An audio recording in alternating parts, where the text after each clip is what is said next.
مبارکہ کو سیکھو، سنت اور شریعت کا علم حاصل کرو اور سنت اور شریعت پر عمل کرو اور سنت اور شریعت کو پورے عالم میں پھیلاؤ، پہنچاؤ۔ یہ تمہاری ذمہ داری ہے، یہ تمہارا دین ہے۔ الیوم اکملت لکم دینکم، آج تمہارے لیے تمہارا دین مکمل ہو گیا۔ قرآن مقدس میں اللہ تبارک و تعالیٰ نے دین کو کامل کر دیا، مکمل کر دیا، اور رسول اللہ صلی اللہ علیہ وسلم اس کی تشریح، اس کی توضیح فرما کر تشریف لے گئے۔ قرآن مقدس اللہ کا فرمان، اللہ کے احکام، اور محمد صلی اللہ علیہ وسلم اس کی تفسیر، عملی تفسیر، قولی تفسیر۔ اللہ فرماتے ہیں یا ایھا الرسول بلغ، اے رسول محمد صلی اللہ علیہ وسلم تبلیغ کرو۔ کس کی تبلیغ کرو؟ ما انزل الیک من ربک، کہ آپ کے رب نے آپ کی طرف جو نازل کیا ہے قرآن مقدس، اس کی تبلیغ کرو، یعنی اس کے الفاظ الحمد سے لے کر والناس تک امت تک پہنچا دو۔ یہ آپ کا کام ہے کہ اس کے الفاظ کی تبلیغ کرو، اس کے الفاظ کو امت تک پہنچاؤ، یہ آپ کی ذمہ داری ہے، یہ آپ کا کام ہے۔ صرف الفاظ پہنچانے ہیں کہ نہیں، ہم نے آپ کی طرف قرآن کو، ذکر کو نازل کیا ہے، اس لیے لتبین للناس، تاکہ آپ قرآن مقدس کو واضح کر کر امت کے سامنے، انسانیت کے سامنے بیان فرما دیں۔ یعنی قرآن مقدس کے الفاظ بھی امت کو سمجھانے ہیں اور قرآن مقدس کے معانی اور مطالب بھی آپ کو سمجھانے ہیں، قرآن کی تشریح اور تفسیر بھی آپ کو کرنی ہے۔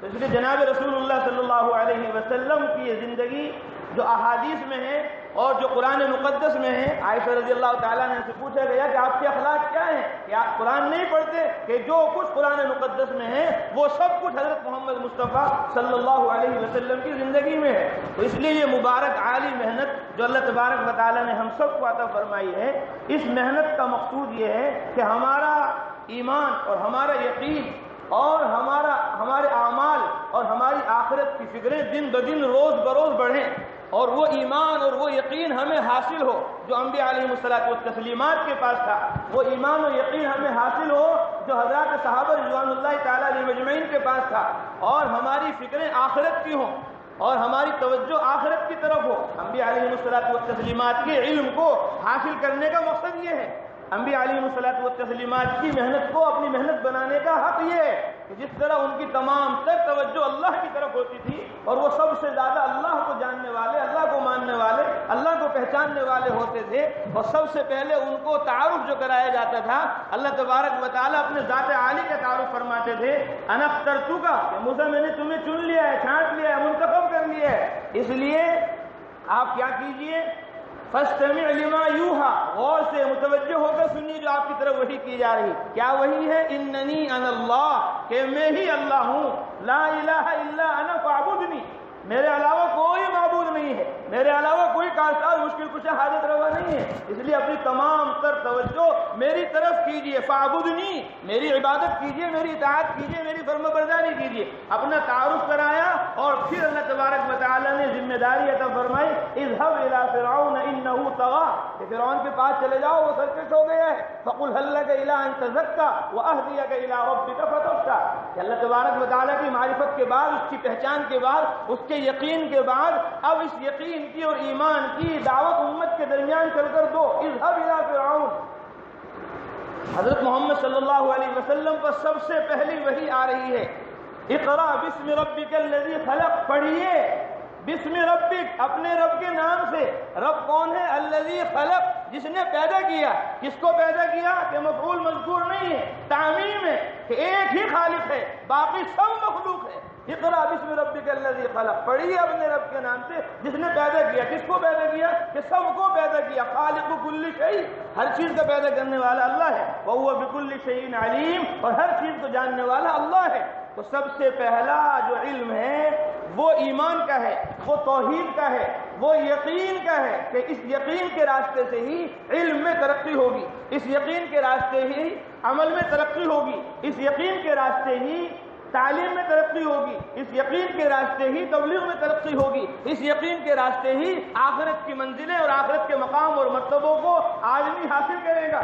اسے بار بار جماعتیں پورے عالم میں کہتی ہیں کہ ادنا ایمان والا اس دنیا سے جب جائے گا تو اللہ تعالیٰ 10 گنا بڑی جنت اس کو عطا فرمائیں گے۔ ادنا ایمان والے کے لیے جب 10 گنا بڑی جنت ہے تو اعلیٰ ایمان ادنا ایمان کون سا کہ جو سب سے بعد میں جنت میں جا رہا ہے، سب سے آخر میں جہنم سے نکالا جا رہا ہے اور جنت میں اس کو داخل کیا جا رہا ہے، اس کے لیے 10 گنا بڑی جنت ہے۔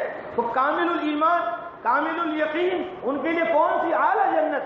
تو کامل ایمان اور کامل یقین سے ہی امامت کا درجہ حاصل ہوگا علم میں، امامت کا درجہ حاصل ہوگا عمل میں، اور امامت کا درجہ حاصل ہوگا تعلیم میں، تبلیغ میں۔ ہر عمل میں جو امامت ملے گی وہ یقین کی بنیاد پر ملے گی۔ وَجَعَلْنَا مِنْهُمْ أَئِمَّةً يَهْدُونَ بِأَمْرِنَا لَمَّا صَبَرُوا وَكَانُوا بِآيَاتِنَا يُوقِنُونَ، کہ ہم نے ان کو امام بنا دیا، ہم نے ان کو مقتدی بنا دیا، ہم نے ان کو رہبر بنا دیا، وہ ہمارے اوامر کو، ہمارے احکام کو پھیلاتے تھے، پہنچاتے تھے۔ کیوں عطا فرمایا لما صبروا؟ کب عطا فرمایا؟ لما صبروا، جب انہوں نے صبر کیا۔ وَكَانُوا بِآيَاتِنَا يُوقِنُونَ، اور وہ ہماری آیتوں پر یقین کرتے تھے، ہماری آیتوں کا یقین اور ہماری راہ کا مجاہدہ اور ہماری راہ میں صبر، اس کے ذریعے سے ہم نے ان کو اونچے درجے پر پہنچا دیا۔ اس لیے فرمایا گیا تُنَالُ الْإِمَامَةُ فِي الدِّينِ، تُنَالُ الْإِمَامَةُ فِي الدِّينِ بِالصَّبْرِ وَالْيَقِينِ، کہ امامت کا جو درجہ ملے گا وہ یقین کی بنیاد پر ملے گا۔ ابراہیم علیہ السلام کا جو ایمان ہے، وہ یقین ہے، وہ اعلیٰ درجے کا ہے۔ خاکی مخلوق سے، نوری مخلوق سے، ناری مخلوق سے، ساری مخلوق سے یقین ہٹا کر ایک اللہ کی طرف کیا۔ آسمان، زمین، چاند، سورج، ستارے، جتنا جو کچھ ہے، انی وجہت وجہی للذی فطر السماوات والارض حنیفا، اللہ تبارک و تعالیٰ کی طرف متوجہ ہو گئے، آسمانوں کی طرف متوجہ نہیں ہوئے، زمینوں کی طرف متوجہ نہیں ہوئے، چاند، سورج، ستارے، سیاروں کی طرف متوجہ نہیں ہوئے، ان کے بنانے والے خالق و مالک رازق کی طرف متوجہ ہوئے۔ تو اللہ تبارک و تعالیٰ نے اعلان فرما دیا انی جاعلک للناس اماما، کہ ہم نے آپ کو پوری انسانیت کے لیے امام بنا دیا۔ تو اس لیے ہمارا سب سے پہلا بنیادی سبق یہ ہے کہ ہم جس علم کو حاصل کر رہے ہیں اس علم کے مطابق ہمارا یقین ہو کہ یہ علم ہمیں دنیا اور آخرت دونوں جہاں میں کامیاب کرائے گا، اور یہ وہ علم ہے جو اللہ کی طرف سے آیا ہے انبیاء علیہ الصلوۃ والتسلیمات پر، یہ وہ علم ہے جو اللہ کی طرف سے آیا ہے حضرت محمد مصطفیٰ صلی اللہ علیہ وسلم کی ذات عالی پر۔ اور کہاں آیا یہ علم؟ اللہ تبارک و تعالیٰ فرماتے ہیں نزل بہ الروح الامین، یہ اللہ کی نازل کردہ کتاب ہے، اللہ کا فرمان ہے، اللہ کا کلام ہے۔ کون لے کر آیا ہے اس کو؟ نزل بہ الروح الامین، کہ اس کو جبرائیل علیہ السلام لے کر آئے ہیں۔ کہاں لے کر آئے ہیں؟ فرمایا علی قلبک، محمد صلی اللہ علیہ وسلم آپ کے دل پر لے کر آئے ہیں۔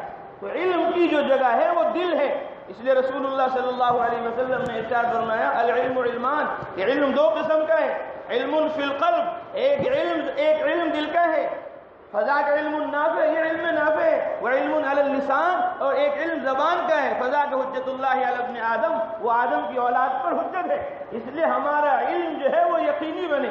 یہ نقل و حرکت و چلت پھرت اسی لیے ہے کہ ہم علم کو یقین کے ساتھ حاصل کریں اور ہم عمل کو یقین کے ساتھ کریں کہ ہماری دنیا اور آخرت دونوں جہاں کی کامیابی وہ اللہ کے اوامر، اس کے حکموں کو پورا کرنے میں ہے۔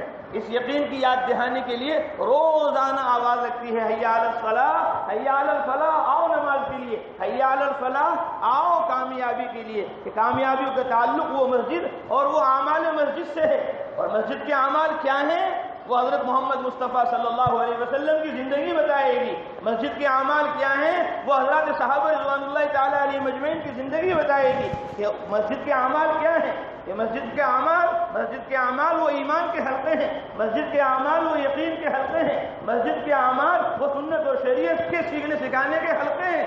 رسول اللہ صلی اللہ علیہ وسلم کی احادیث اور صحابہ رضوان اللہ تعالیٰ علیہ مجمعین کی زندگی 400 صدی ہجری تک صحابہ رضوان اللہ تعالیٰ علیہ مجمعین، تابعین، تبع تابعین، پوری سنت اور پوری شریعت، پورا اسلام جو امت کے اندر منتقل ہوا ہے وہ مساجد کے راستے سے، کہ سنت اور شریعت عالم کے اندر منتقل ہوئی، اور ایمان اور یقین کے مذاکرے، تذکرے وہ اللہ کے پاکیزہ مقدس گھر مسجدوں میں ہوئے، اور سنت اور شریعت کے علوم عموم میں جو منتقل ہوئے ہیں وہ مساجد کے راستے سے ہوئے ہیں۔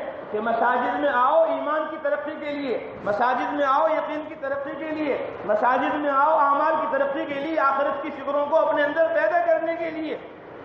اس لیے مسجدوں میں کیا ہوا ہے؟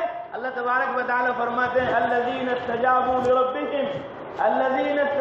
لربهم واقاموا الصلاة وامرهم شورى بینہم، کہ صحابہ وہ ہیں جنہوں نے اپنے رب کی دعوت کو قبول کیا ہے، اور جو ایمان لائے ہیں، جنہوں نے کلمہ پڑھا ہے، اور جو اپنے آپ کو اللہ کے دین کے سپرد کر چکے ہیں، وَأَقَامُوا الصَّلَاةَ نماز قائم کرتے ہیں، اور وَأَمْرُهُمْ شُورَىٰ بَيْنَهُمْ اور ان کے کام باہمی مشورے سے ہوتے ہیں، وَمِمَّا رَزَقْنَاهُمْ يُنْفِقُونَ اور ہم نے ان کو جو دیا ہے اس کو وہ خرچ کرتے ہیں، اپنی جان کو، مال کو، صلاحیت استعداد کو، صرف مال نہیں، دولت نہیں، جو کچھ اللہ تبارک و تعالیٰ نے دیا ہے بندے خدا